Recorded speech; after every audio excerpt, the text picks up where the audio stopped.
Guys, if you haven't heard about Anchor, it is literally the easiest way possible to make a podcast. Let me explain. First of all, it's free, and there are many creation tools on top of it being free that allow you to record and edit your very own podcast right from your phone or computer.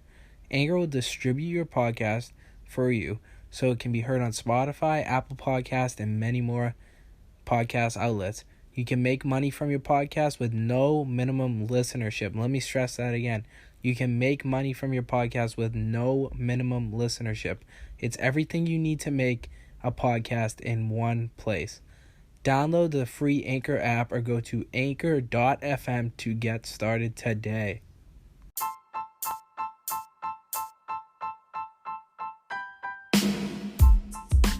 Hey guys, welcome to episode number 5 of the Athletes in Adversity podcast. Today we're going to be doing something a little bit different. It is going to be a what if series I'm going to put together. Maybe I'll do a few episodes here and there. Today we're going to be talking about what if LeBron stayed in Cleveland and never left for the Miami Heat.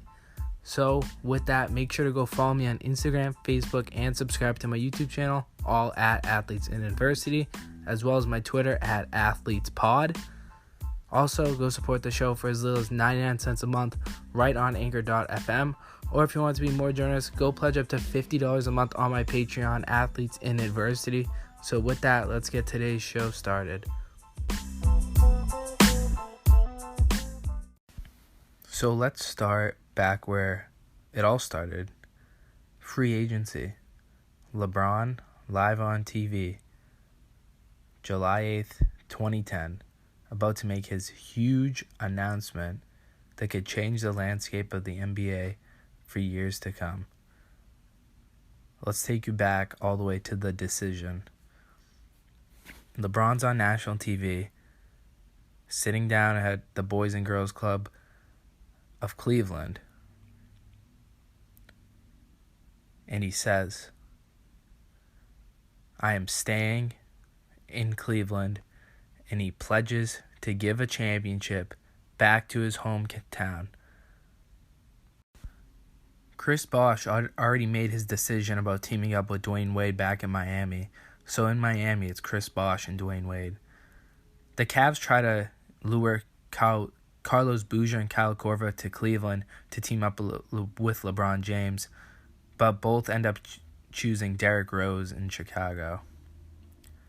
Still with an unimproved roster in Cleveland, Shaquille O'Neal and Big Z decide to stay in Cleveland one more year with hopes of bringing a championship to the Cavaliers. LeBron takes a pay cut in Cleveland to try to lure more free agents in Cleveland, but nothing really happens. So with LeBron's new contract, Cleveland goes on with the season. Now let's take you to the 2012-2011 season. LeBron and Cleveland have a decent season, with LeBron winning the MVP award in 2010. A huge year for LeBron as it's his third consecutive MVP trophy. In the playoffs, LeBron beats out the Celtics in round number 2 to meet the Chicago Bulls in the Eastern Conference Finals. With Derrick Rose and Joakim Noah leading the way for the Bulls, LeBron can't make it past the Bulls in Game 7 of the Eastern Conference Finals. With LeBron out of the playoffs, and the Bulls back in the playoffs, the Mavericks still make it out of the West. So now it's the Bulls and Mavericks in the championship game. But Dirk Nowitzki overwhelms the Bulls in Game 6 and finally brings a trophy to the Mavericks in Game 6 of the championship series. It is now time for the offseason.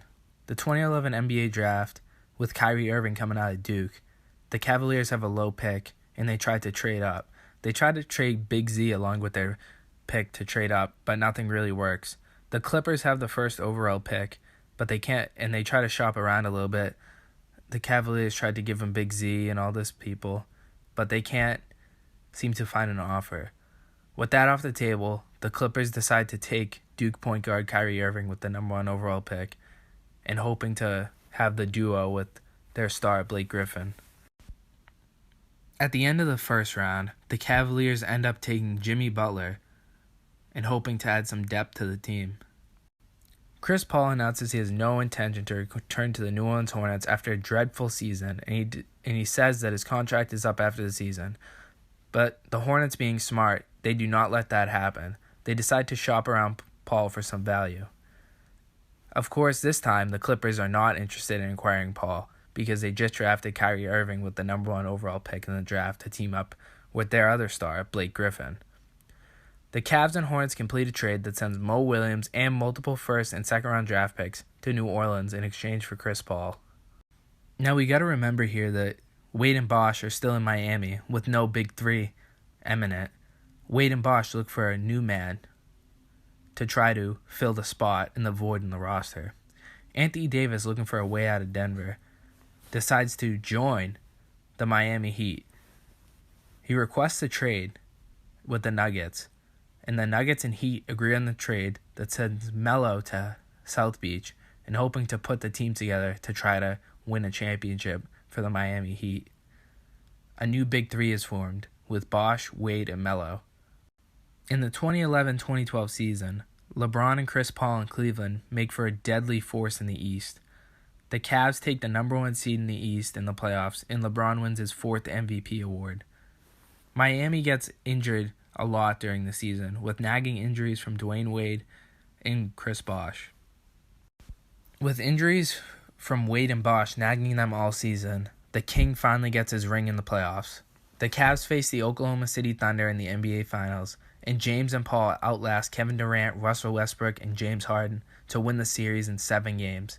James wins Finals MVP, and the fans celebrate in Cleveland as the champions of the world. In the offseason, LeBron's pay cut he took to stay in Cleveland provides to be a huge asset for the team, as they go on to sign James Harden in the offseason, with the new Big Three being Harden, LeBron, and Chris Paul. In the 2012-2013 NBA season, James Harden provides a great asset to the Cleveland Cavaliers, and they continue to strive for greatness in the season. They destroy everyone in sight and end up as the number 1 seed in the East yet again. The Cavaliers and Heat provide one of the greatest series in Eastern Conference Finals history, as LeBron and the Cavs beat them in 7 games in overtime. The Thunder make it out of the West again, and the Finals is again the Thunder and the Cavs. The Spurs put up a fight in the Western Conference Finals, but the Thunder squeaked out a Game 7 victory.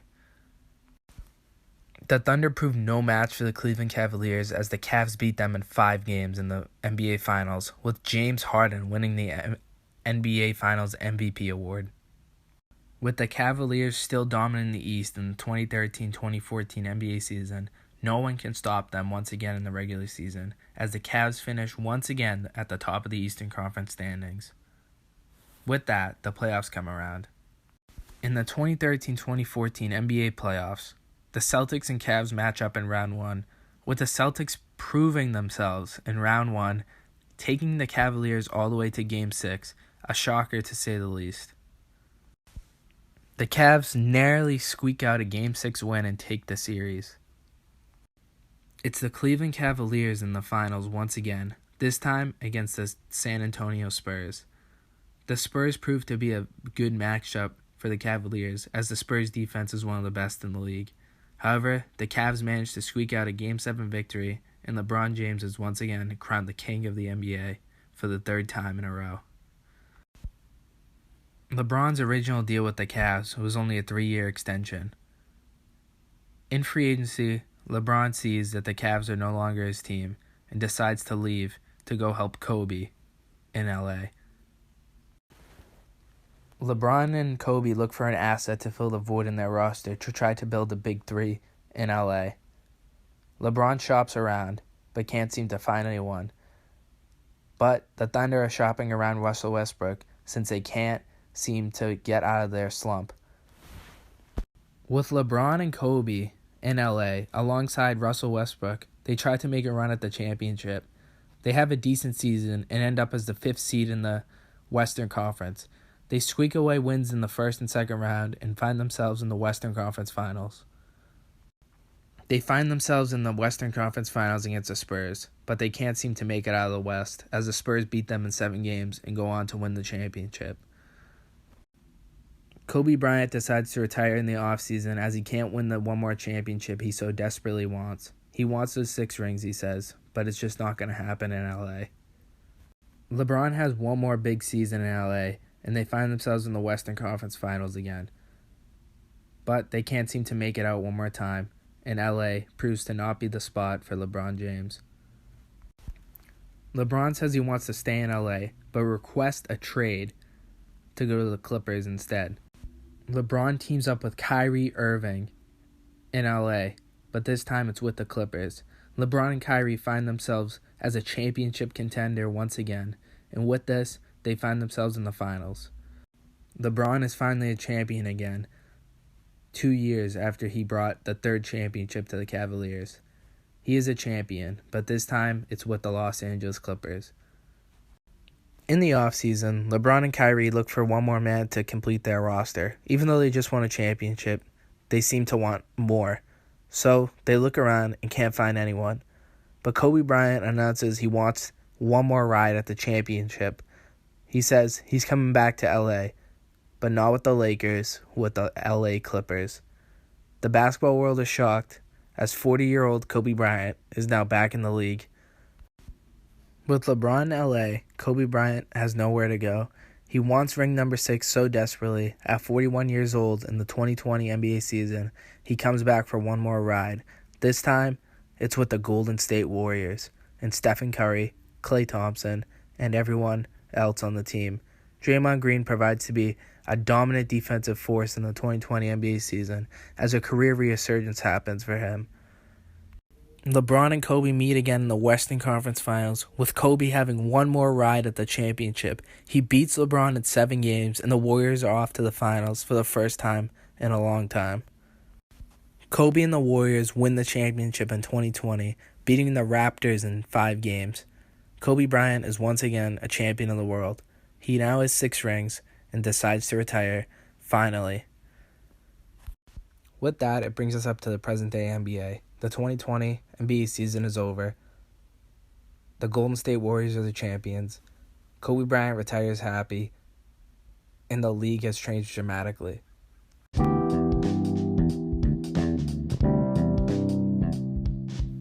Hey guys, I know it was a quick episode today, but I really enjoyed it, and it was kind of fun to be a little creative with it. I know it's not really what would have happened if LeBron stayed in Cleveland, but it was fun to do nonetheless.